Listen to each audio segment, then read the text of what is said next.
Good afternoon, Rumblers. This is Tate Brown here, holding it down for Tim Pool. Yeah, the voice is it's rough. He's not quite RFK territory yet, but it's sounding pretty bad. Yeah, I mean, you probably saw on his Twitter he had to go to the hospital this last weekend. So he's taking it easy this week. I think he came to the determination that it's going to be better to just rest like a few more days to get back to 100% rather than keep pushing it and risking, further inflaming it. Makes total sense, and it's all right because we'll hold it down in the meantime. Like I said, I'm here taking you into the afternoon here on the Rumble morning lineup. Steven Crowder ratings, we appreciate that from the Crowder team, keeping this lineup on the move. Yeah, we're here. It's a nice overcast day, not quite rainy, just a nice little overcast. It's a nice mood. It's a really moody weather outside, here outside of our nation's capital. We got a lot of great news today. We have obviously you probably saw in the headline, the Trump-Smithsonian battle is still going. There was the executive order 6 days ago where Trump, demanded that the Smithsonian ceases with this anti-American crap that they've been pushing. Well, you probably saw his Truth Social yesterday. He went in on him. He went in. He's not pulling any punches. We also have big news involving Trump. He is introspective. He's talking about heaven. Will he make it to heaven? Will he not? And that's created a really interesting discourse around that whole conversation. We're going to get into that, and we'll see what's going on there. Elon Musk looks like he's done with the America Party project. We'll have to get into that and see what the future of that looks like. And then also the admin is going to start screening migrants for anti-American views. It's about time that we did that. Makes total sense. And if we have time, we'll get to that. And also, we have Elijah Schaefer joining us at the half-hour mark. So that's going to be exciting. Obviously, he's a legend, so it's going to be great having him on to chat. We'll break down everything, literally everything. We'll break it all down. But before we do that, we got to check out today's sponsors. We have Cast Brew Coffee. 1 second, let me frame this. See, we do things on the fly here. Boom. Look at that.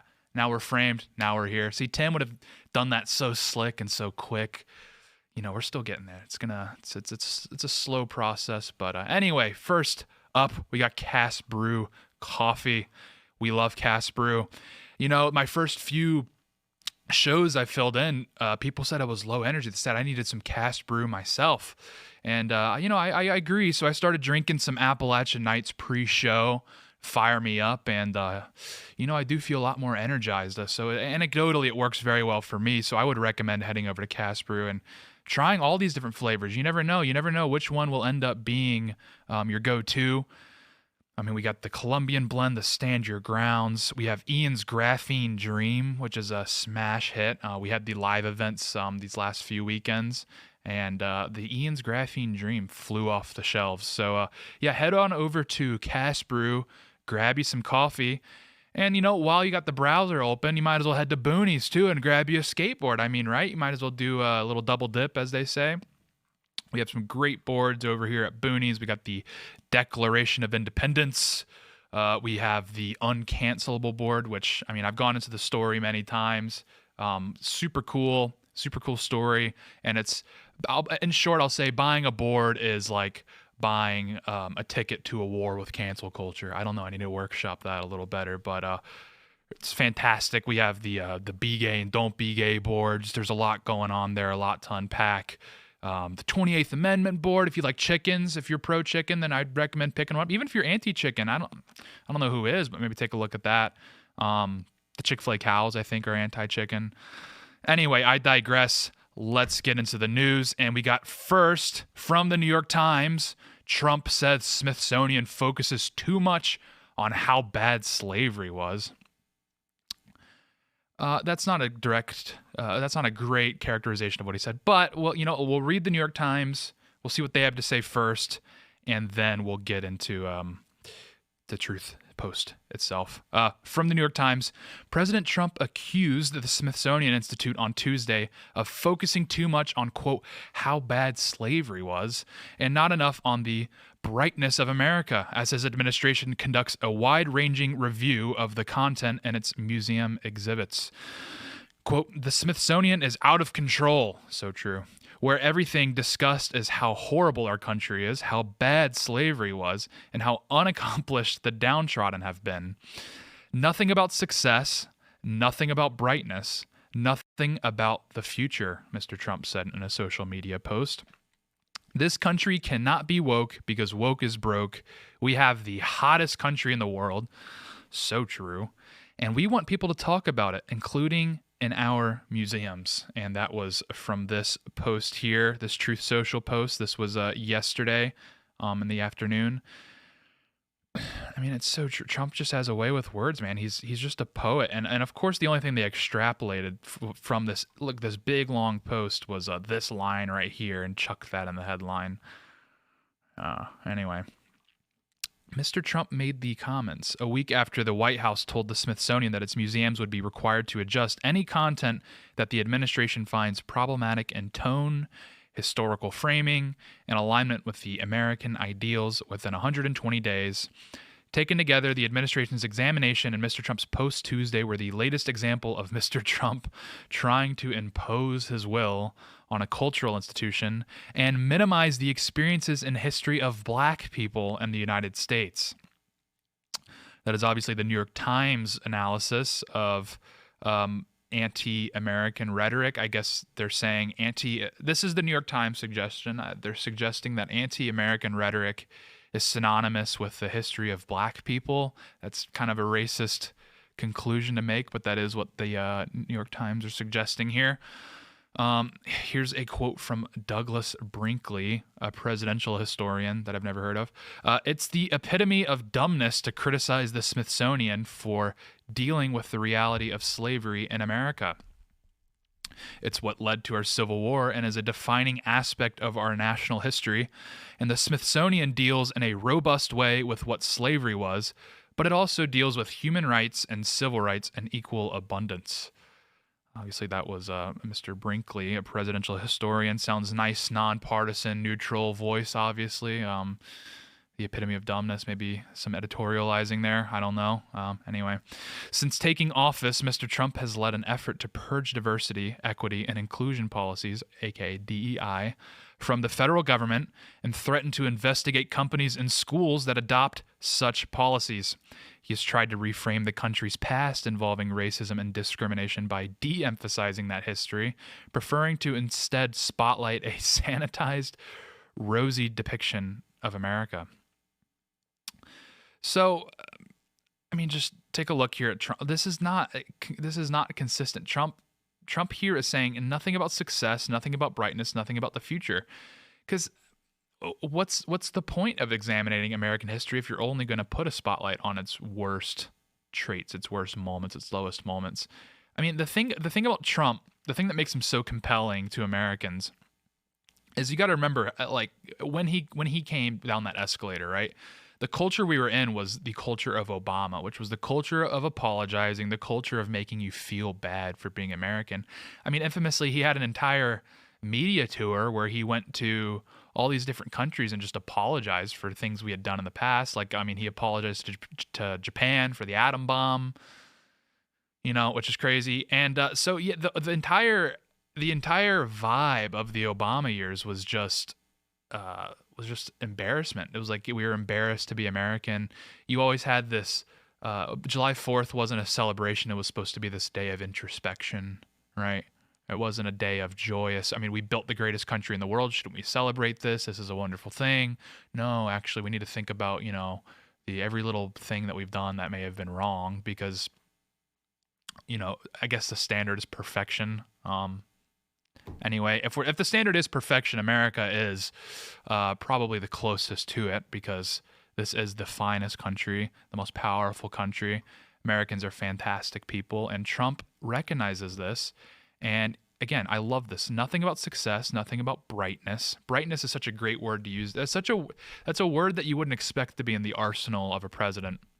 And seeing him deploy that is beautiful because that's what Americans need. I mean, we're in such a nihilistic time. We're in the time where the average person just feels like dirt and they're soul searching at all times. They're lying awake at night wondering what's going to happen when they die. we could use a little brightness. We could use a little optimism, and that's what Trump brings to the table. Um, Obviously, let's get into the Smithsonian situation a bit more, maybe less on the abstracts. This was great from Charlie Kirk today. He was commenting on the Truth Social. Culture matters, history matters, museums matter. Real. There's a reason immigrants don't assimilate and why young kids hate their country. They're taught to disrespect this country. Americans have so much to be proud of. This is the greatest republic on the planet. The Smithsonian, the National Museum of our capital city, should reflect our national greatness. Absolutely. I made this point on IRL a few days. I've traveled to a few countries. And what I love doing when I'm visiting a new country is I like visiting their national museum. I like to see how the people of that country conceptualize themselves, and typically the government will reflect that in their national museum. Obviously, the West is a bit of a different story, but countries that have a bit of self-respect will do this. Like for example, I went to Qatar, which no disrespect to Qatar, but their history is not really that interesting. They're just a desert peninsula, and they were didn't really have much going on. I mean, most Western maps didn't even know that they were there until like the 1800s. So it's not dripping with the richness of Qatar doesn't have a lot to work with. I guess I'll put it that way. I mean, they weren't even independent until like 1971. I think the British ruled over Qatar. So all this to say, it's not like they're working with much. Again, no disrespect to Qatar. I thought it was a lovely country. But their museum, the way they conceptualize themselves, I mean, you would have thought that they were, China or something. I mean, like, the place is huge. It's dripping with artifacts. Every exhibit was just like glazing, like someone from their history, talking about how like this boat that some guy, invented in, 1820s, like the greatest thing ever made. Like everywhere you turned, it was just the Qatar show. And they weren't necessarily minimizing any bad aspects of their history. They talk about it, but they were just like, I mean, this is our national museum. Like, this isn't the national like struggle session, right? I mean, that's ridiculous. And the same thing happened in Kenya. When I went to Kenya, their national museum, which surprisingly was actually in really good shape considering the state of the country.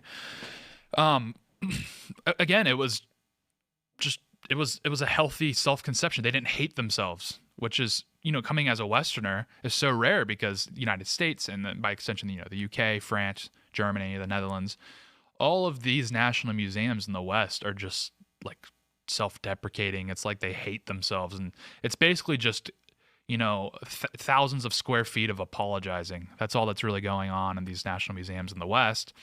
And you go to the National Museum in Kenya, and it's just like, this is great. Check out this art. Check out this little trinket over here. Like we got elephants in this country. It's a great place. You'll love it here.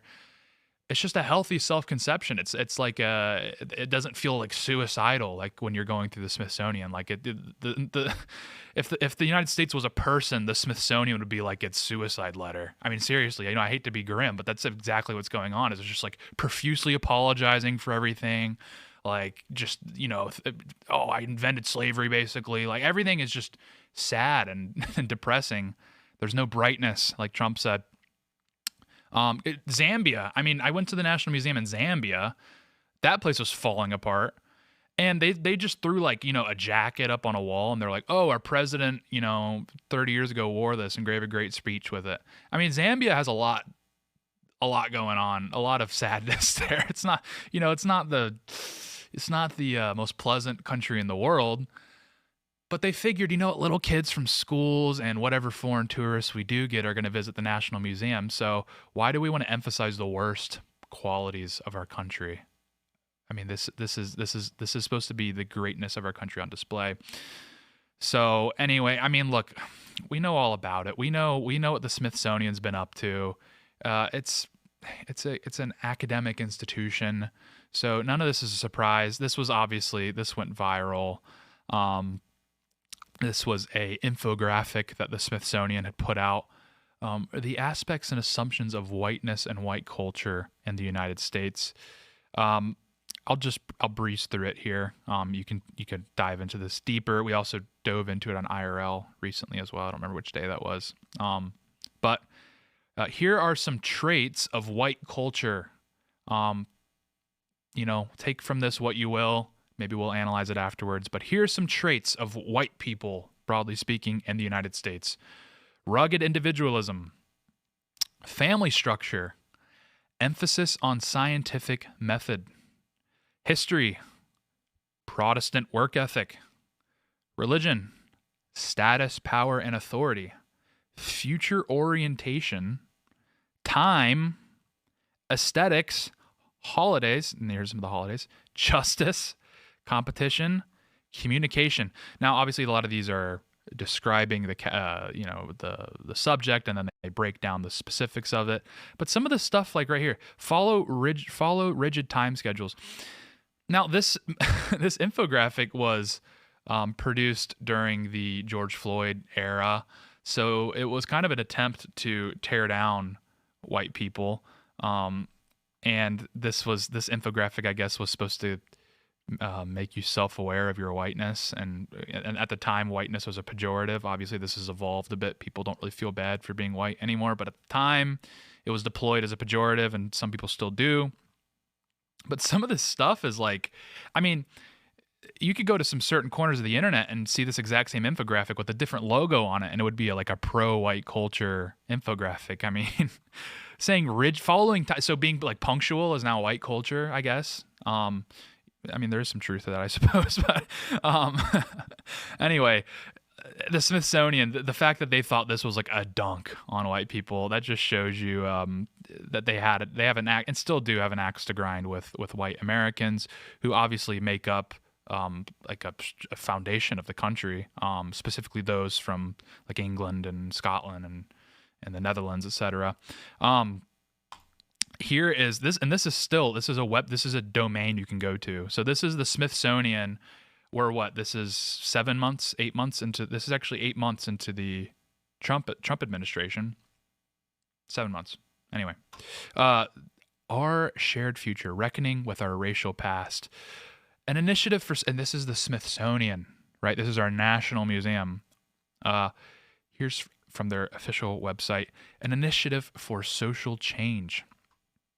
Our shared future, reckoning with our racial past, emerges from centuries of systematic racism and its urgent present-day reality. With this new initiative, we seek to spark positive social change and build a more equitable future through interdisciplinary scholarship, creative partnership, dialogue, and engagement. So these are all buzzwords that mean we really don't like white people, and we want to make some exhibits that just dunk on them all day long. And that's exactly what's going on. Reckoning with our racial past in Los Angeles. Do you think they're addressing Asians? Do you think they're asking Asians to reckon with their racial past? No, this is for white. I mean, look what's going on. Like this guy here. This is just a white struggle session. They want you to feel bad. I digress. You're probably in the know on this kind of stuff, what's going on. But there's a lot on this website that's just craziness that needs to be, and this is what Trump is talking about, for the record. So the New York Times is sitting there scratching their head like, I don't know what he's talking about. It's this. This is just like arbitrary. This is just one of many examples on the Smithsonian website of just nonsense that you can find. Of course, this whole thing is bankrolled by the Bank of America. So they act too. You see these people on the left where they act like this sort of stuff is somehow like part of the resistance. You're resisting something, like it's countercultural, like it's anti-institutional. And then every single time, it's always bankrolled by these major institutions. The Bank of America is behind this. So, I mean, just ridiculous stuff. This was Smithsonian. Also, they have this Latino exhibit. This is from the Heritage Foundation. Here are some of the assertions that were made in the Latino exhibit at the NMAH. The United States stole 1/3 of Mexico in 1848.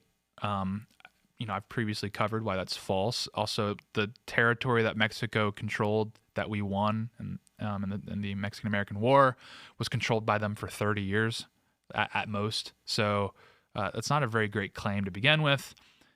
Cubans came here seeking economic opportunity. not escaping communist barbarism. No, they're escaping communism. You can just ask a Cuban, like they'll tell you. Actually, they'll probably tell you before you even ask, because they're patriots often. They hate communism, which you should, and they know why. The Texas Revolution was a defense of slavery against an abolitionist Mexico. Yeah, well, once again, just ask a Texan and go to the Alamo. Obviously not the case. Also, Mexico was not this hotbed of progressivism in the 1800s. That's for another show. Here's some of the crap going on at the Smithsonian recently. This was established on December 27th, 2020, the National Museum of the American Latino. What are we doing? I mean, what exhibits would you even have in this? Used Nissan Altima exhibit or something? I don't know. Anyway, the Smithsonian American Women's History Museum. The history of women, that's just history. It's like half of history. They've been around. It's not like they're new around here. Women, hello, they're like in Genesis. We really need I guess this is American women's history. All right. This was created, by the way. These two museums were created, and the appropriation. I don't know if you remember, near the end of Trump's first term, they rammed through this COVID relief bill, this omnibus package. I think it was like 1.6 trillion or something. Well, it was this. They snuck these two museums across the finish line in that omnibus package that passed. And that was I think it was a Republican. So it's like, what are we doing here? Anyway, this is from Katie Pavlich. Here's some other nonsense going on at the Smithsonian. This is from Katie Pavlich. This is how the Smithsonian marks the 50th anniversary of Title IX and defines the legislation. Not a single use of the word woman. Outrageous rewrite and manipulation of history then and now. So we'll read here. The exhibition marks the 50th anniversary of Title IX, federal legislation championed by Congresswoman Patsy Mink and signed into law by President Richard Nixon in 1972. Love Nixon. We're not perfect. You make mistakes. It happens. The act unintentionally boosted long-standing efforts to open male-dominated arenas of sports. Male-dominated arenas of sports, also known as sports. Anyway, even as Title IX protections have been expanded over the years, most recently under the Biden administration, athletes continue to face sexism, racism, transphobia, and other forms of bigotry. The stories of athletes before and after Title IX are part of a larger narrative of the struggle for equality in the United States. And almost on cue, there's a Spanish translation below it. Oh, anyway. So as Katie pointed out, woman is not mentioned in this. So even if you're pro Title IX, which there's a lot of problems with it, they don't even mention woman. Like the whole point. That was the whole gist of the situation. So, and then apparently the pressing issues of our time are transphobia, racism, bigotry, sexism. Young people can't even really buy a house or start families. The birth rate is in the dumpster. We might go extinct because we can't procreate. And the issues facing our time, obviously, are sexism and racism and transphobia. Anyway, Captive Dreamer here, he broke it down perfectly. The problem with institutions like the Smithsonian is probably not too dissimilar with what has happened to the classics departments across the country, controlled, curated, and run by people who harbor a deep-seated resentment towards not only our history, but the West more broadly. That is exactly right. That is the problem. The rot goes so much deeper than the Smithsonian. It's obviously, buried in our universities. It's just people that have a chip on their shoulder. It's people that, like he said, are just resentful against the West. Presumably because they haven't really done much in their lives. They're kind of losers when you meet these people. They don't really have much going on, and they hate their fathers. And typically when you have that sort of grudge, you're going to, like I said, have a chip on your shoulder. And they often take it out on the West. They view the West as a stand-in for their father. And they view patriots as stand-ins for successful people that they want to rage against and blame for everything. And like he said, it's across the West more broadly. I mean, if you think the Smithsonian situation is bad, the most toxic museum situation is the British Museum. I was looking for an article because people love to dunk on the British Museum. How many artifacts in the British Museum are actually British from the Euronews? When I looked up British Museum criticism, there's like an article every day of like leftists like crashing out over the British Museum. Because if you know anything about British history, they had a large empire. And when you have a large empire, you do a lot of exploring of your empire. And when you do that, you're going to find a lot of cool stuff. And you want to bring that cool stuff back to Britain and show it off. And people are upset about this basic fact of history. Like as you see here, I mean, they're just complaining. I don't even want to bother reading this because it's just like whining. Well, the British took these artifacts because they weren't really treasured by the original holders. I don't even want to call them holders. Wherever they found these artifacts, they found them. They rediscovered them because I would just say they discovered them because they weren't really being utilized or admired or even acknowledged. The most infamous. Oh, sorry. Well, I was reading the article, the Wikipedia article, so I was down a bit. The most infamous example is the Rosetta Stone. I mean, obviously, the Rosetta Stone was a huge deal. It was how we were able to start deciphering Egyptian scripts and that sort of thing. But let me find rediscovery here. So when Napoleon invaded Egypt, he had a squad of French with him. And they spotted the slab with inscriptions on one side that the soldiers had uncovered while demolishing a wall within the fort. Obviously, they're being a bit vague here. To read in between the lines, the Rosetta Stone was being used as a part of a wall in Egypt. So, I mean, that kind of explains the situation surrounding these artifacts when they were discovered and brought to Europe. There's so many more examples. This is just a famous one with the Rosetta Stone. You see here the English, took it off the French's hands a little later. That's neither here nor there. But yeah, hilarious. Like I said, that was just one example. There's plenty of examples of these artifacts not really being utilized by the locals or admired in any way. There was also Lionsgate, I think, was being scattered and used like for flooring. Anyway, another big story here from the Wall Street Journal: Trump administration to screen immigrants for anti-American views. The new guidance builds on the agency's policy of vetting social media for evidence of anti-Semitism. This is, again, just kind of building off of the Smithsonian thing, is just reshifting the priorities of the government towards pro-America policy and pro-America ideology. This is a great example of it. A few months ago, let's see. I'll just read here. The Trump administration plans to scrutinize social media for, quote, anti-American ideologies when deciding to grant visa or green card applications. No brainer.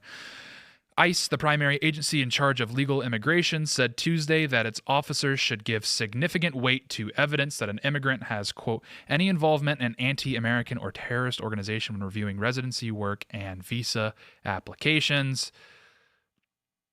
Again, this is a no-brainer. A DHS spokesperson said, if you hate America, don't try and live in America. It is that simple.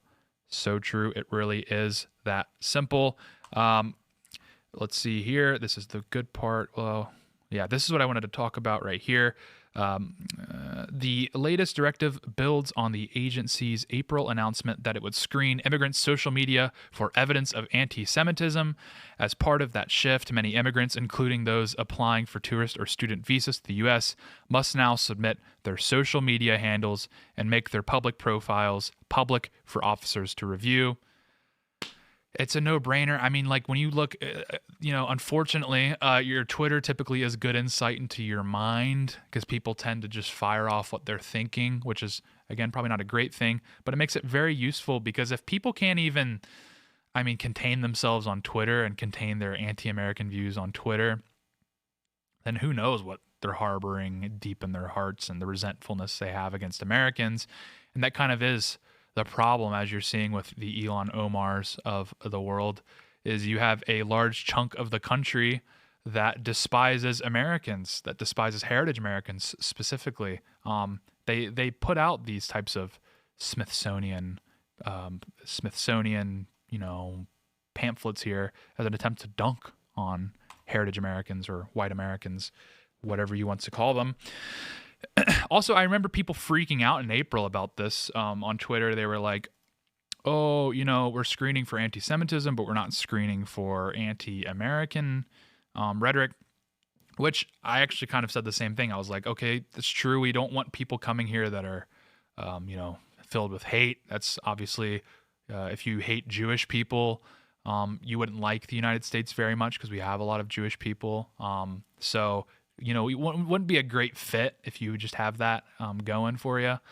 But it is, at the time I was thinking, yeah, but what about people that hate the majority of the country, right? People that hate Americans, and specifically people that hate white Americans, because that really is kind of the big pressing form of hatred in the United States right now, and it has been over the last few years, for a few decades, really.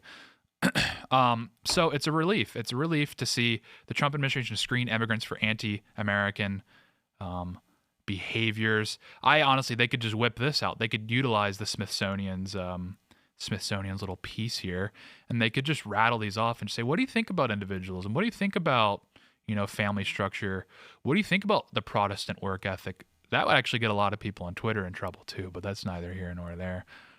Anyway, no, you should like Christianity, right? I mean, that just seems like a good start.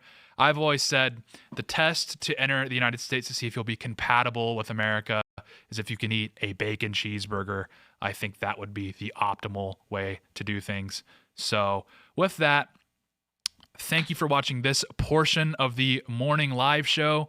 We will be back tonight for TimCast IRL at 8 p.m. Be there. Come hang out. Thanks for watching. We'll see you later. Bye. Anyway, for anyone still here, anyone still hanging out, we do have our interview with Elijah Schaffer. So I'm going to get that pulled up. Well, first, let me tee it off, right? We got to tee it off. We got to do it properly. The Justice Department, this is from the Washington Post, is investigating D.C. police over alleged fake crime data. We've seen the lockdowns here, the crackdown. The National Guard is in the metro system. They're holding things down. It's looking like the Bukele strategy is being deployed. So I do want to bring Elijah Schaffer in. I want to chat with him about this, maybe about the anti-white stuff going on. So I'm getting this fired up. I'm solo today. We don't have producer Serge in the cut, but it's all right. Elijah, can you hear me? Yes, sir. Can you hear me? Yes, sir. Sorry for that. How are you doing today? Dude, a little rough, man. Just flew in from El Salvador. Let's go. And so I had a little bit of a dysentery, a little bit of food poisoning there for the last 48 hours, but I'm back and everything's good, man. Let's go. Well, I mean, I imagine the overwhelming majority of our viewers know who you are, but maybe you can give a quick intro for the people that don't. Yeah, so what's up? So my name's Elijah Schaffer. People just call me E online. I run a new network called Rift TV. You can find it at rifttv.com. Also, you should follow us on YouTube. We got a brand new channel just started about 4 weeks ago called Official Rift TV or Rift TV. You can type it in. Get a lot of shows. And we got people like Sarah Stock, Braden Sorbo, Hercules' son, Joel Webben, Jordan Conradson, our White House show launching. And check it out because it's based, it's red-pilled, and we got all the truth, and I'm appreciative to be here, man. Let's go. Well, awesome. Well, I wanted to bring you in and chat specifically because you said you had just come back from El Salvador. Obviously, there's a lot of people freaking out over the D.C. crackdown. I think it's brilliant. I mean, you're seeing pictures of National Guard in the subway. That seems like a great way to deter crime. Do you think that Trump is just taking a page out of the Bukele playbook here? Yeah, that's actually a good question. So let's go down this rabbit hole into what Trump's doing, because I think I have a pretty unique perspective because I've been working hand in hand with expats and the sort of community that's reinventing El Salvador. Now, El Salvador is a small country, right? About as many people live there as Jews died in the Holocaust, they say. That's literally what they say. About 6 million people, exactly. It's true. It's exactly. It's a small number comparatively to a large country, right? Meaning, theoretically, you could wipe the whole population out, and it wouldn't really be significant to the rest of the world. So why is this country so important? Why is Trump friends with this leader? Why is why is this place so important to billionaires, millionaires, and the world's elite? They're all meeting there, right? The International Bitcoin Conference, the biggest one in the world, is going to be held in San Salvador. Why are the people there seeing El Salvador as such a significant place? Because when I write about it online, it seems like most of my audience, probably your audience, is just like, dude, it's a bunch of brown people in a crappy country. Why do I care about them? Well, I'll tell you. I mean, El Salvador used to be the most dangerous country in the entire world. It was the murder capital. It was more deadly than Baghdad, more deadly than Jalalabad. I mean, this was a place where the crime was so bad that the phrase nickel and diming was daily life. You'd get onto a bus, you'd pay the fare, and MS-13 would come onto the bus with a jar and make the poor people give their nickels and dimes into the jar just to be able to go on the bus, but they would kill them. I mean, it was so bad they would if the government revolted, they would light buses on fire and burn 30, 60 people alive Jeez. inside of buses. I mean, this was a horrible place. No one visited there. And it was so bad for Westerners to visit that even though Cuba was cut off, Westerners, they never had any visitors. That I talked to a guy that ran a textile business down there. He said you had to have armed security to get from the airport. And when you got to your hotel, you couldn't leave your room or you'd get mugged or kidnapped. So this is what this place was 7 years ago, by the way. It was the capital of crime. Now, today, it's the safest country in all of Central, South, and North America. In all the Americas, the safest country, lowest homicide rate, much safer than the United States. How did that happen? Well, we could talk about that. So I want to talk about it happened because of authoritarianism, because of a dictator who cared less about looking good to the media and more about doing what's right. Yeah. I mean, like you said, it was hostile to Westerners. I mean, part of the problem with DC is hostile towards Westerners in more ways than one. I mean, you have the crime situation, obviously, and it seems to really specifically target white Americans that are there. There's obviously a disproportion there. And then even in the museums, I was talking earlier in the show about the Smithsonian, where there's just this vile, clearly just resentfulness against the West and white culture. The entire museum is just attempts from the curators of the museum to get back at their father. They clearly are just full of resentfulness. So, yeah, you start to look at people like Bukele and you say, actually, I want a little piece of that. I don't know if this dooming over authoritarianism, or I should say, I don't know if authoritarianism is any more dangerous than what's going on now, whatever we're experiencing now with these bureaucrats. No, dude, you're completely right, man. I mean, first of all, I appreciate you. Rest in peace, Tim Pool. I heard he died at 9:54 a.m. this morning, so that's unfortunate. No I hope comment. I'll be at the funeral. No, I know Tim's not doing well health wise. It takes a toll. Remind him to, as somebody who travels internationally, remind him to take some rest sometimes. I was actually supposed to be off today, and I was told that you were hosting. I'm like, all right, let me go on with my boy. Let's talk. Let's go. So I'm happy to be here. But yeah, so let's deconstruct what's going on in El Salvador and what's going on in DC, the parallels and where they're different. So let's talk about the truth about El Salvador and DC. So one of the things in El Salvador that the critics say, and we'll just give the critics their credit right now. Yes, Bukele did waive the human rights of close to 100,000 people. Some say it's 60,000. Yes, he did. Yes, he did put people in prison without proper international trials. 3, yes, it is a police state. 4, he even calls himself the world's most generous or benevolent dictator. He kind of rules like a dictator. And 5, there is an alignment between the private sector and the general government that some people might call fascism. I don't think he would use that phrase, meaning like the minister of education is also like a general in the military kind of thing, something like that. So there's that. However, listen to me. Let me bring this down. That all sounds bad, right? To a Westerner, that all sounds evil, because when we think of dictators, we think of we think of South American, Central American dictators. We think of Venezuela. We think of Cuba, right? We think of, these communist revolutionaries, Che Guevara or something like that. However, check this out. What if a system is so bad that there's only two ways to fix it? You either have a civil war and that results in a revolution, or you avoid the war and you have a revolution without the war. Yeah. Right? So everyone knows the system was broken in El Salvador. A lot of Americans don't realize the system's unfixable. Trump is not going to fix this stuff in America. He's bought out by Adelson, right? He took $100 million from them, and and by the way, I was meeting with some Trump officials in there. They're sick of AIPAC, by the way. They're sick of Netanyahu and what he's doing. He's really dividing their base, and they're not happy about it. I want to tell a truthful statement from the inside the White House. You will see some firings going on the next 4 to 12 weeks of some staff members, because Netanyahu has a little too much control, as they say. Is Trump's not going to fix it. What do?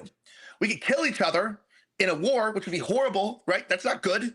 I know we're on YouTube. I'm not saying to kill each other. That's a bad idea. We could kill each other. We did it before. We're disavowing war on here. Yeah. Yeah. I'm saying we did. We killed 500,000 of our people in a civil war. Yeah. Right. That wasn't a good. Yeah. That wasn't good. Wasn't optimal. I don't think it's good. Yeah. Yeah. I mean, some would say it was an invasion from the north and the south. It's possible. I don't think it was a civil war. Honestly, it's more base take. But we did kill each other, and that was bad. We could kill the entire government, like the French did in their revolution.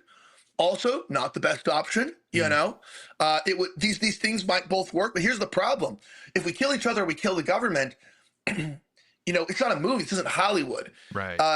When you look at the revolutions, not in France, but is France better off not being under a monarchy? I don't know. I mean, if you look at Paris, when you look at the revolution in Russia, is Russia better off after the Soviet Revolution?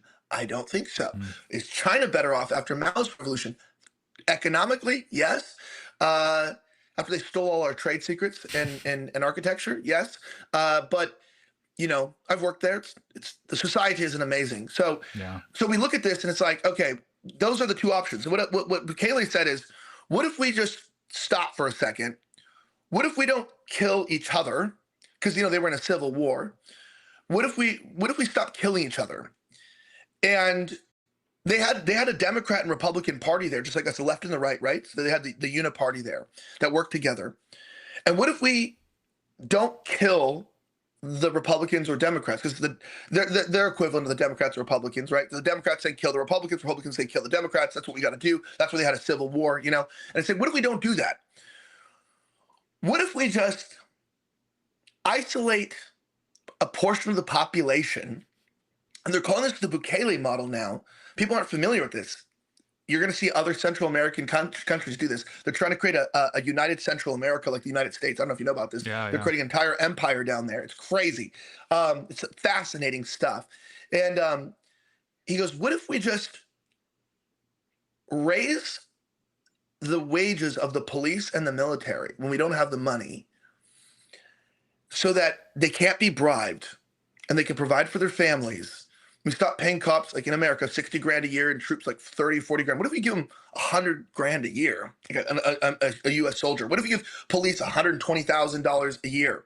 What if we give them real wages so that we tell them we're serious about your job, but your job's about to get serious? You don't be giving people parking tickets. We're going to need to go in block by block and city by city, and we're going to grab the bad guys that make our society unsafe, and we're going to throw them in one of the most secure prisons to ever exist, I think the most secure prison to ever exist, and say, sorry, we don't care about rights and human rights. You're done. And so what they did is they gave them money. They gave the military money. He won, by the way. He comes in. He was the mayor of San Salvador, becomes the president with over 80% approval rating. By the way, do you know Bukele is the highest approval rating of any world leader? I think it's the highest approval rating of any world leader right now by his own people in independent polling in the world right now. Second highest ever in history. I believe that. Yeah. So he's the second highest approval rating. So let me tell you how popular it is to do this. He creates a third party called New Ideas that is a common sense party, independent of right and left wing politics. So, right wingers, left wingers won't arrest people without due process. He goes, nope. You have a tattoo on you. If you're related to a gang in any way, you have any gang tattoos. We don't, because the critics, the communists there were like, yeah, but you're going to arrest innocents. He did arrest a few, but they let him go. And maybe there's a few in prison now. I don't know. But he said, there's about 100,000 of these bad guys in our country. And we have about 7 million people here. Why should 6 to 7 million people have a bad life so that we respect the rights of 100,000 people? Why don't we disregard the rights of 100,000 people? Mm-hmm. Fuck them. Let them rot and let them. So we're gonna do something worse than death. We're gonna put them in the worst prison in history, and we're gonna liberate our people. Yep. And you know what? They went in block by block. They also, I think they paid people off also too to rat on people, but the people start turning over their family members. Mm-hmm. They got MS-13 tattoos, we got Tren de Agua, whatever they had, gangs down there. There was another gang, I can't remember the name. It's not in America. And you know what's crazy? All of a sudden, people were being taxed so much by the crime was causing such a problem. Listen to this. This is so crazy. The crime was causing such a problem. Bukele didn't even know this, I think, that by putting the money into the military and police and getting and going and grabbing everybody with tattoos and putting them in prison, like billions of dollars returned to the economy. Now, when you talk about millions of people and billions of dollars, these gangs were extracting so much money through extortion and racketeering schemes from the economy that the government budget, it paid for itself. Getting rid of these guys paid. It was a net neutral, zero cost venture, and it's so powerful that a lot of countries. I'm not say all. I won't even say which ones because it was technically a closed door meeting, but. A lot of countries are building these prisons they call them CCOTs, right? Yeah. And they're planning on doing the same thing. And now a lot of MS-13 fled to Nicaragua, down there, Panama. They're in the forests, and they're also building these prisons. And they're going to raid and they're going to extradite them back to El Salvador. And that's why Trump is working with El Salvador to deport our people, because a lot of people left El Salvador to come up to LA. You saw why do we have Tren de Agua? Why do we have a bunch of MS-13 spikes in our country? Because they were running away from Bukele. Yeah. And Bukele's like, why don't we send a message to all the criminals of the world? You can't run, you can't hide from justice. So, So the U.S. is working now with them too. So people want to know how serious it is. We're sending our criminals that are their people down back to them to do what we all should do. Now, so why is Trump militarizing D.C.? I was with some insiders. I don't know if you saw, but there was a lot of people been in El Salvador from our government in the last few months. I've been with a lot of them. Been with a lot of people I don't like, by the way. I know people don't know what I've been doing. I haven't really been making content. I just run a network, and I've been like working government and lobbying and just like international stuff that I can't probably share on the show per se. But I've been trying to. I basically have been doing this.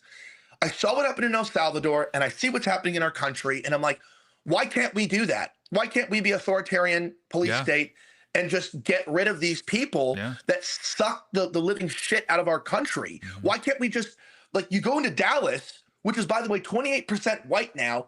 I don't know if you know, but the most non-white state in the union, I think, right now is now Texas. The bastion of freedom.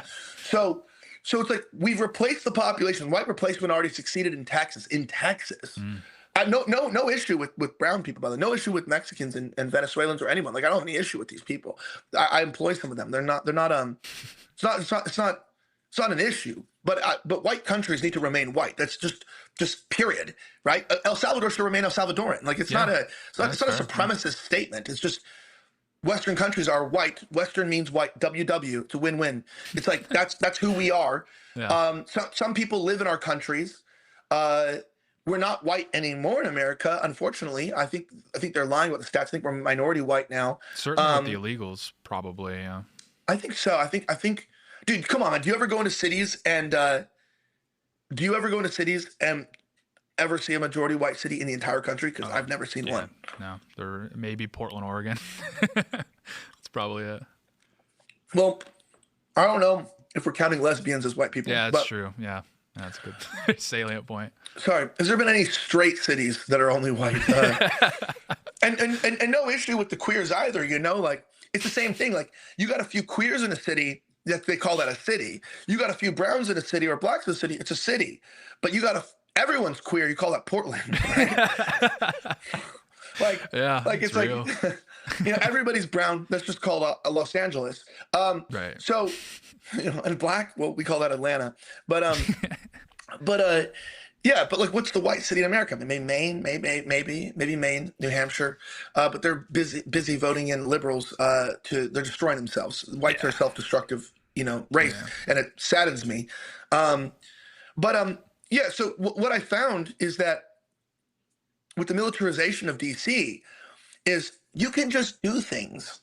Um, I've been talking with a lot of really brilliant minds, Max Kaiser, Dr. Jack Cruz. I don't think I can say anybody else's name because Tim had a closed door meeting with Netanyahu and stuff, and that technically means you're not allowed to talk about who was there, what happened, and I don't want to bother these people, but I had one with sort of like the opposite people, right? It's like he's like a Zionist, Netanyahu is like a Zionist, he's like he's Israeli, and he's about he's a neocon, he's a neocon ally.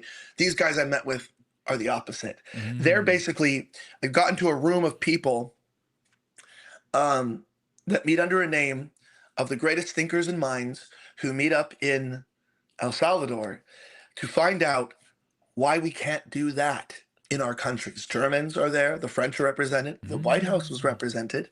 There's White House officials there, and it's because there are people in Trump's White House that are very based, and this Yeah. gave me a lot of hope. Yeah. Right there are people that are in Trump's base that are exactly who the Democrats say they are. Trump's not. Vance is definitely not that person, right? Vance. I'm scared about Vance, You're right? scared about Vance. Oh yeah. All I right. don't think I'm. We can touch on that later. I don't have a good feeling about that guy at all. From what I know on the inside, that's not a good thing. That's Peter Thiel's puppet, and Oh. Peter Thiel's no bueno, as they say, right? So you have an opposite force, and they can't meet in any Western country because these meetings would be illegal, and in most of these countries you'd be arrested for having these conversations, right? Mhm. Basically, like you know there was an Austrian painter that once tried to change Europe, and then he died in Argentina, I think, or Venezuela, I forget where it was. Yeah, I think he was an um expat. Yeah. yeah, he was an expat as well, so he Yeah. left. And you go down there, and do you know how many European and white people are down in these countries that lived from that era, that believe the same thing? They believe the West lost World War II. I think that's a very, very common trait of the mean. That's what we'll say. Mm. Everyone lost, right? Germany lost, America lost. Look at it. Nobody won World War II, man. Yeah. Nobody won. It I was a mean, disaster. Yeah. like, yeah, it's like, look, I'm not gonna say Hitler was a good guy, or Patton was bad, or whatever. Like, I'm not gonna play to the narratives. My point is I'm looking at the effects of World War II. A bunch of white people killed each other, and our cities are now full of Muslims. Yeah, And you our don't kids really are get Zoran if you won a war decisively. correct. It's like yeah, this isn't a Lord of the Rings, right? There's no Return of the King. Like, it's Yeah. like everyone's atheist, gay, and genuinely mentally retarded. It's like we won a war and then our victory was like 60 million abortions. I mean, like, what are Yeah. we doing here? Well, dude, exactly, man. So like, so jokes aside, I mean, it's like we lost. Europe and America lost World War II. That's a universal thing that people don't want to admit. But man, I'm tired of it, man. My colleagues, the people I'm around, man, they're all taking money, man. Man, I got offered even just a week ago, got offered Israeli money again to attack Iran. That's all I can say. To attack Iran. I was like, I can't. I just felt uncomfortable. Like, I can't attack Iran. Like, why are you like? I don't like that. I don't want to do that. I even Yeah. wrote them I'm like, dude, you got to pay me a lot more money to do that. I'm not being serious. I didn't do it. But I was like, dude, this isn't the first time I've been offered money, and I don't mind. It makes me mad because Lauren Chen, gets busted for Tenet when she is innocent, by the way, in my opinion, and then gets shit on for taking quote unquote Russian money. When Russia is white Western Christian people, why is their money dirty? That's stupid. But I could take money from a non-Christian secular state like Israel, and my friends all take it, you know? And I got the people in my DMs trying to get me to take the trip and go out there and go to the kibbutz and go to the sites. And, you know, I'm offer. I mean, I never out anyone because I'm not like that. I'm very professional. I always keep things private. I always keep things confidential. But, you know, some of the biggest names out there I know have been trying to convince me to go take that trip. Mm. And why? Because they want to give me what the 16 influencers just took that money to go do. They're out there right now from PragerU and different organizations. Mm. It's lie to the American public so that we can keep our taxes from helping our country, so we can fund those forever wars for the Israeli neocon regime, the U.S. and the regime. You know, so I kind of get into a point to where I want to know, you know, why are we spending our money in America funding wars in countries that, quite frankly, we're displacing their populations, and then we're importing them into our country? Yeah. And you see Randy Fine being like, you know, we need to deport all Gazans. Why are Gazans coming to our country, buddy? Yeah. It's because we're funding a war to displace them, and then we have to take on the burden. So what I'm seeing is here's the difference. In El Salvador, who's coming to El Salvador? It's rich white people and their own people. The El Salvadorans are moving back. Yeah, yeah. Ethnic El Salvadorans are moving back into the country because it's getting better. And why? It's their home. Yeah. El Salvadorans don't want to live abroad. They come to America to have a better life, but if the better life is back home, then be among your own people. And they're coming back. So we're seeing in El Salvador the reversal of what we're seeing in Western Europe and the United States. It's a country, this is what I want to change everyone's minds here. Stop thinking about third world or first world or second world countries. Think of it as ascending versus descending countries. There are nations that are ascending, aka Georgia, El Salvador. There's a couple others. I don't want to get into it now.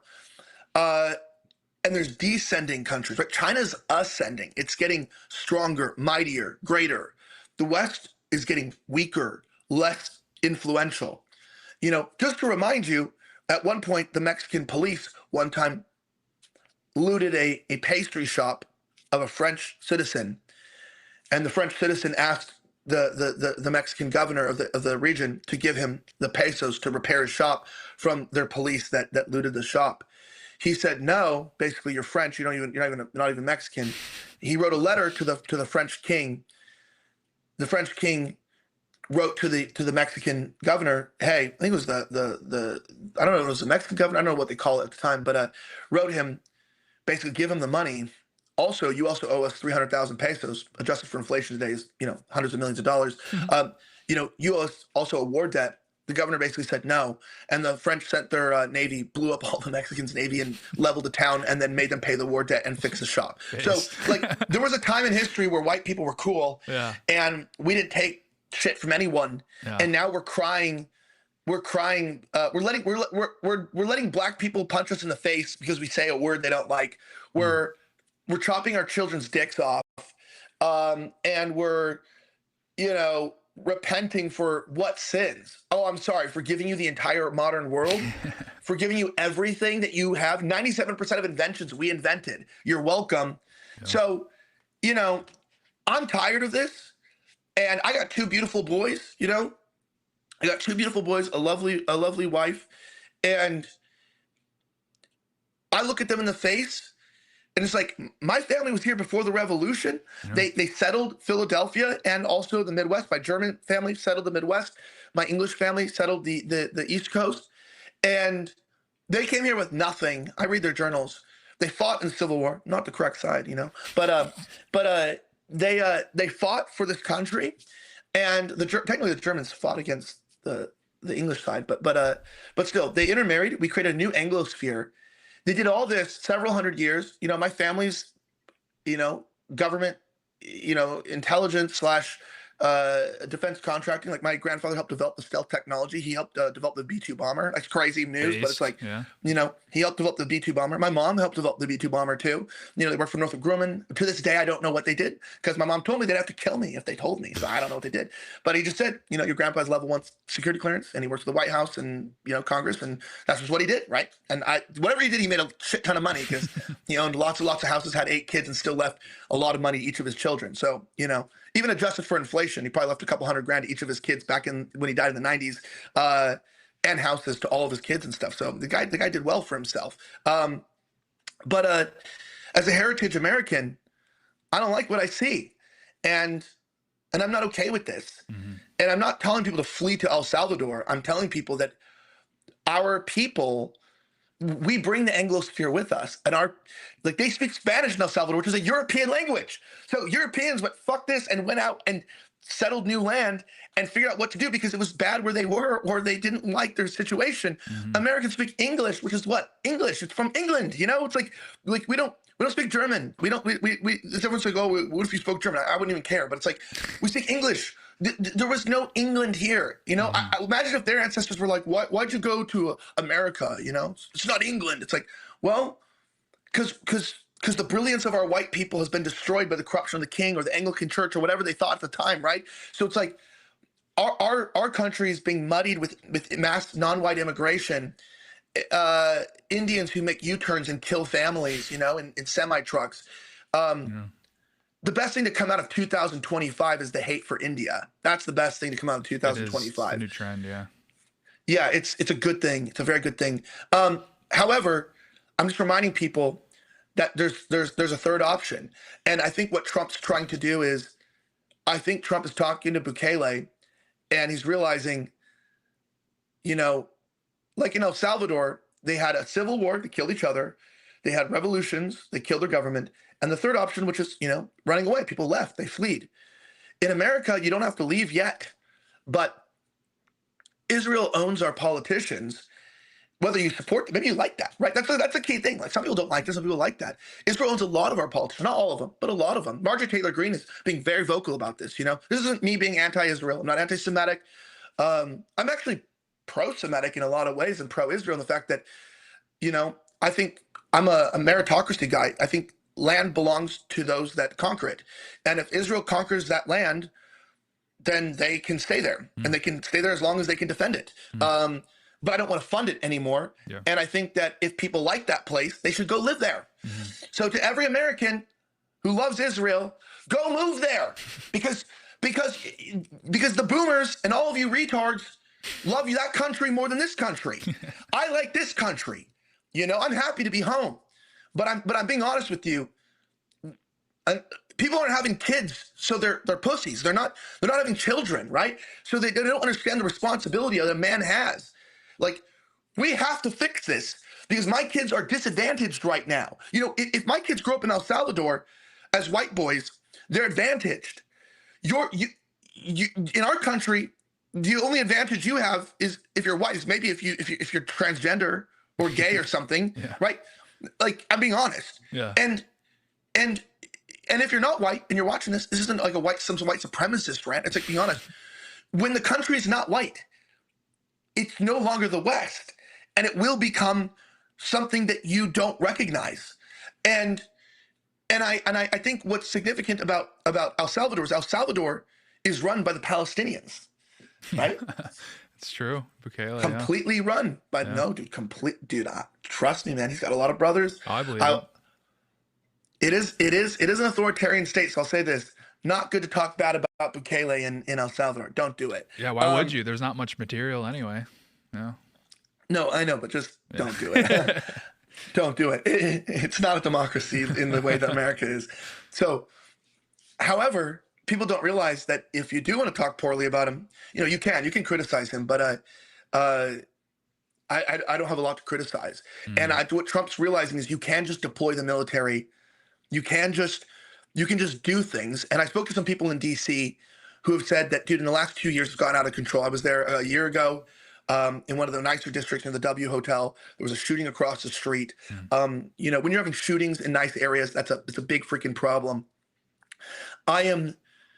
I am both worried and excited because, on one hand, I think that the military is a powerful weapon and that the National Guard is an extremely useful weapon that can be used in a way to clean up the streets of DC. But as we saw during COVID in Illinois with our, almost vice president, deploying the National Guard to kick people back in their homes. Or I saw, and people don't know, you know, if people ever wonder why I like have like a droopy face, because I have no nerves in the left side of my face. I got the shit beat out of me by a group of black guys at gunpoint in Philadelphia during the riots, Jeez. and I had to have plastic surgery, and I got like necrosis. And I have no, so it's numb. So I have like a droopy face. I've seen a lot of things, and I've seen the National Guard not deploy as well in the way that they promised, right? And it lead to chaos. So I think it's great. The question is though, with El Salvador, this is a Palestinian. People say, "Oh, his wife's Jewish." His wife, I think, is a little bit Ashkenazi, but she's a practicing Catholic. I think she's like a quarter or something. But Palestinians and Jews used to intermarry for many, many years. It was a normal thing in there as well.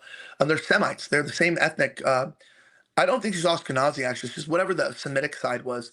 But it's Sephardic, like possibly. something like that. Yeah. Yeah, I think so. I could be wrong. Someone could correct me, but I know that she's not religiously or like fully ethnic. His kids won't be Jewish ethnically because she's not enough Jewish. Mm-hmm. Um, and I know that they're not.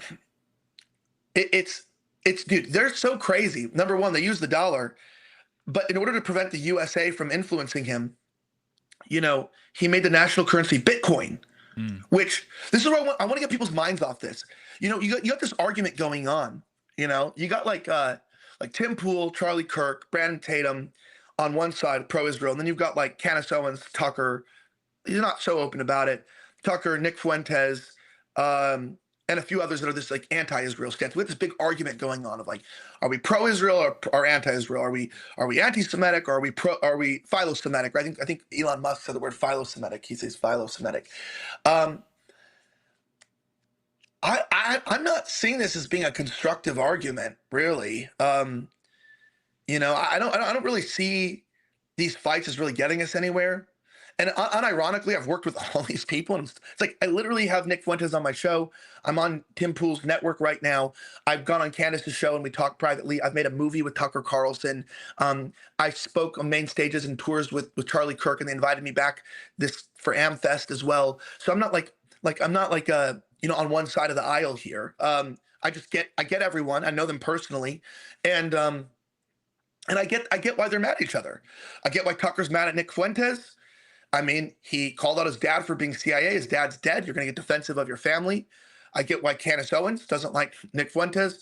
He talks some smack on her. I get why Nick doesn't like Tucker and Candace, or I don't know if he doesn't like them, but at least why he's calling them out on their bullshit because, let's be completely honest.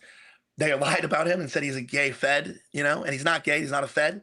He's just not. It's a stupid, it's just stupid. I think that really backfired. And then obviously we know why he doesn't like Charlie and he doesn't like Tim. Tim, when I was on, was basically, calling him a gay Fed too. And Charlie also, calls him a bad faith actor or whatever, and refuses to even like let him in a room. So I get why all these people. I get why Tim doesn't like Fuentes. He says his audience is trollish and ruins things, and Charlie says the same thing. Whatever. I get the fight. I get it. I'm in it. I get it. But fuck the fight. I got boys that are disadvantaged in my country, and okay. So I look at it this way. Okay, so both sides are saying the Jews are in power and they do control things. One side is saying that it's a good thing. The other side is saying it's a bad thing, but they're both agreeing. That's the way I look at it. Tucker, Candace, Fuentes, Charlie, Poole. I don't know if Posobic's weighed in on this. I'm thinking of like other big names. I'm a little guy, right? I'm like a nobody. But like those guys are basically saying Israel and Jewish power is real in America, but one side saying that it's good, either Charlie Kirk for religious reasons. Tim's more of like maybe a libertarian. It's like it's a good democratic society. It's not authoritarian, and maybe Fuentes and saying that it's bad because it's anti-Catholic. It's bringing degeneracy, and Candace is maybe the same way, but maybe a Tucker's more just like they have control of the CIA and our government, and it's not letting us be Americans, and they have all these speech laws going in from Kristi Noem and whatever, yada yada. Okay, all right. So what am I hearing? Everyone's agreeing that there's this foreign nation that has too much power in our country. And of all the people, I think Fuentes is the most correct. However, I also think that when I hear all these conversations generalized, like pro-Israel, anti-Israel, I think it's reductionist, or pro-Jew, anti-Jew. It's all reductionist. My thinking is what does that mean, right? What do you mean by that? What do you mean these people have control and whether it's good? Well, what's happening? Let's look at the medical industrial complex. Let's look at the military industrial complex. Let's look at the governmental systems, the three branches, the judiciary, the executive, right, the legislative. Let's go down to the governmental bodies and the Association of the States. Who are these people and what control do they have and who are they paying off? And let's talk about that. That's a real conversation Americans need to have. And should that even be legal, right? So the way I look at it is I think Trump is in a tough position because he took $100 million alone from a Israel. I think she's an Israeli dual citizen. I don't know if she is. Is Adelson a dual citizen? I don't know. I don't know. Do you know? Yeah. No, I don't know. Could be. But here's but here's the worst part. It's not even about Israel. What I'm worried about, so I'm taking it down, is what is the real thing I'm worried about? I'm worried about Peter Thiel and Palantir. Okay. Because JD Vance, is a product of Palantir and Thiel. Palantir is a CIA company that is also an Israeli intelligence agency. Was just given contracts to gather and database our information, right? This was granted by the government. And the entire government, Trump's government and regime, is about creating a technocratic control center.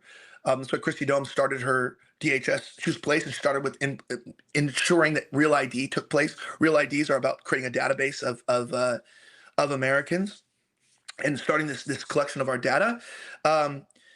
And people even think that the legislation against pornography in Florida is about Christianity, and it was actually about seeing how we can coerce companies using, basically using IPs, how we can control companies. Now, obviously, it's good they pulled out. I think that's a good idea they pulled out. However, it's not good why they did it, right? It's the same reason why they say, they're putting digital IDs in Australia to prevent kids from accessing harmful adult material, but really it's about making sure that you have to use your ID to connect to your IP when you sign on so that you have a digital ID so they can prevent you from accessing things like this show, which will be banned. By the way, my show was already banned in Australia. I'm banned from Australia. People don't know that. I just got banned from Australia thanks to Albanese and Chris Minns, the Prime Minister and the Australian Jewish Coalition lobbied and got me banned, even though I'm a legal resident of the country, by the way, which is unfortunate. Shout out to the senator who's probably going to give me a diplomatic visa and get me in.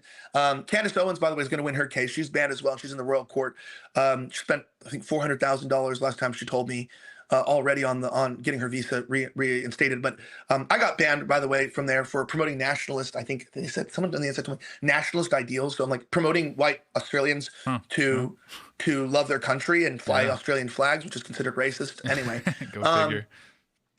But on a side note, it's like you look at all this stuff and you look at what's going on and you go, the World Economic Forum, who just got, put as the chair, I think was it Larry Fink, right, of BlackRock, just got put in charge, right? It may have been. I don't know. I haven't kept up, but. Yeah, so I know that BlackRock just got control of the World Economic Forum, and I don't know if you know, but the border between Haiti and the Dominican, man, I sound bad if that's those. I think that's the two countries. Yeah, they border each other. It's like Hispanic Israel Palestine. Correct, but BlackRock just bought control of. They just got control. The American company got control of the border, which is a Jewish company, by the way. And because now they're testing border surveillance and border control. So all the companies, including Palantir, are going down there and they're testing basically for Israel, how to control their borders better using illegal technology that the West would condemn. But it's an American company that has sanctions from the U.S. government to do what they want with testing American technology, Israeli technology, and European technology at the border. So they bought up this port, and then by the port, the Prince is also owned by a Jewish billionaire as well, which is where they do all the trafficking for the Clinton Foundation. But all that aside, you're looking at all this, and what makes me nervous is that Palantir is deep state, you could call it, right? It's a Mossad CIA invention. I think they only got like $150 million seed funding, and now they're what, several hundred million. You got Palmer Luckey, right, with down in California as well with his startup, which makes me nervous. But these guys are essentially back in the day they tried to pay me, to go with Blake Masters, JD Vance. I got the emails when I was with Blaze TV to go, speak at some of these events. I was weary of Peter Thiel then, and Alex Karp. I didn't think I wanted to associate with the intelligence community. I didn't think that Vance would become the vice president because I knew he was an intelligence asset. He's changed his name multiple times. He's married to an Indian woman. And no, hey, I employ an Indian guy, but he's not Indian. He's just ethnically Indian. He's British, and his name's Edward, and he's a White House, you know, uh, uh, journalist, and he identifies as British. But he named his kids Vivek. Like, you're a white guy, you name your kids Vivek. People talk about assimilation. Look, I'm not being racist here. If you're going to marry an Indian woman, but assimilate, right? Like, naming your kid Vivek when you take an Indian wife is the equivalent of saying that you're a real man, and you take on your wife's last name. It's like, oh, I'm a man, but I took on my wife's last name when we got married. It's like, oh, you're a bitch. That's what you are. So Vance isn't this American guy. Hillbilly Elegy, it's a good movie, good book. Why do you think it got promoted? Freshman senator. They didn't win. Thiel's money didn't win across the board. And Thiel's been trying to get me too, because he knows that I'm like friendly with them and like not like I was just with Curtis Yarvin even recently, but it's like I don't. I just gonna let Peter Thiel doesn't think humanity needs to exist. You can go watch his interviews. He doesn't think humanity needs to exist. He's a huge Zionist, and he put a Jewish guy as the CEO of Palantir, which is, if people don't know what that is, it's essentially a major intelligence operation, which is good, basically meant to control our United States government. And then under Trump, they gave them basically every government contract they wanted. Now they have unlimited funding like the CIA. So it's not good. It's not good. And Vance, they're saying it's going to be Vance, Marco Rubio in the 2028 ticket. Now, Trump already told us in 2016, before he got bought out by the Israelis, he said, anybody who takes money from the Adelsons, you can't trust them, right? Now, Trump took $100 million in this election from the Adelsons. He had to. I get it. And he also said that Marco Rubio wasn't trustworthy because he took money from the Adelsons, and that he's an Israeli asset, basically, is what he insinuated on the debate stage back in 2016. I remember that. I watched it live. And he basically said that Marco Rubio is the most corrupt politician alive. And now he's in his cabinet. And Vance also is from the same, financing. So MAGA's not real. And, I voted for Trump 3 times. I almost went to jail for it. I employed J6ers who got pardoned. I'm a big I lobby for the Republican Party to this day, a paid lobbyist. I push campaigns. I push politicians. I'm I'm the only lobbyist I've ever met in my life that's transparent about that I lobby. I even lobbied for some immigration reforms recently at Mar-a-Lago. I won't get into it, but I'm trying to get the H-1Bs turned into H-2Bs so that they can't get residency, because we don't need any more Viveks in this country. Let's just be honest. Nobody wants them here. Nobody wants them in Canada. Nobody wants them in Australia. They have their own country. There's 1 billion of them. If there's 2 million of them went to every country in the world, they still have 1 billion people in their country. That's Please, for the love of God, no more Viveks in this country. And they're running this platform we're on, YouTube. They run everything. It's just yeah. And you know why? By the way, for YouTube to ever say that I'm being racist against Indians, I'm not. Do you know what? Do you know what it is? Indians are the most racist people, I think, on the planet. I'm not joking. I'm not. And again, I employ an Indian, and he admits this to me. They're so racist. They're so racist. No, this is not a joke. They're so racist, and that's why I don't like them. If you go online, look at Indians talking about how their plan is, because they have a caste system to eventually expel whites from their own countries. That's their plan. They're trying to take over all the jobs because they're not stupid, right? They're not low IQ. Indians are not retarded. They're not. I'm not being racist. I'm not saying they're bad or they're dumb or they're this or they're that. I'm not saying the Indian race is like dumb people. It's the Indian race are smart people. They're intelligent, and in fact, the people that come here are some very intelligent people. But if you go, I lived in North Dallas, and North Dallas is all Indian, right? So I lived in Frisco, and they're very racist towards me as a white guy. Very racist. Elijah, by the way, yeah. I'm not getting the call from India or anything, but we are over time a little bit. Oh, So okay, no worries. we just got to close out here. I just wanted to give you a heads up because I knew you're cooking there, but No worries. I'm not gonna say who, but whoever booked me just said just speak the whole time or something. oh She's like, she was like, just say as much as possible. We got to yeah. fill you. Just say a bunch of stuff. I was like, all right, cool. Yeah, no. Yeah, Um, I didn't get the call from India or anything. I was looking at the clock. I'm like, all right, I don't know. Frumble will get upset if I'm over time, but yeah, I don't know. I mean, do you want to wrap that? yeah. I'll say this. So everyone's competing for power in this country. That's what I'm saying. Like, I don't want to break it down. It's just the Jews, right? Like, I think that's a reductionist argument. India's coming for power. Israel's coming for power. China's coming for power. And who's not coming for power? White people, because white power is a negative word. And I think I'm doing something about it. I'm traveling internationally. I think Trump's realizing that his base realizes that being so pro-Israel while not following through on your campaign promises is making people mad. So he's doing performative things instead of releasing the Epstein files, like doing what he's doing in D.C. And we'll have to wait and see. I'll just end on this. There's a revolution going on within the Trump administration right now, and our enemy to MAGA. I want to tell you this: to people that are mad at Trump, our enemy is not Trump. Our enemy is Susie Wiles and the people that he owes his campaign to that are controlling him. Our enemy is Adelson. Our enemy are the people that he owes his promises to. And I don't want to say Vance is our enemy because I might be wrong, but I'm more worried about Vance, the happy-go-lucky guy who eats donuts like a normal, person, than I am about Donald Trump, who's always been a friend of Israel and a friend of Jews. He's from New York. But if you want to get your country back, then don't look at what people are saying. Don't get caught up in the internet fights. Don't be, team this, team that. Look at the people who are getting shit done. Look at Bukele. Look at governments that are actually accomplishing what they say they're going to do. And maybe ask your government to do some of the same things here. And when Trump does something good, like militarizes, D.C., maybe give him a little bit of credit and ask him to do the same things in other states. Just make sure that Israel and Palantir aren't the ones in control of those departments when and if they do deploy. So I appreciate that. If anyone wants to watch my show and hear this crazy ass talk every day, I make content every day. Go to Rift TV on Rumble, RIFT TV. You can type in The Rift TV or Rift TV. It should pop up, just Rift TV.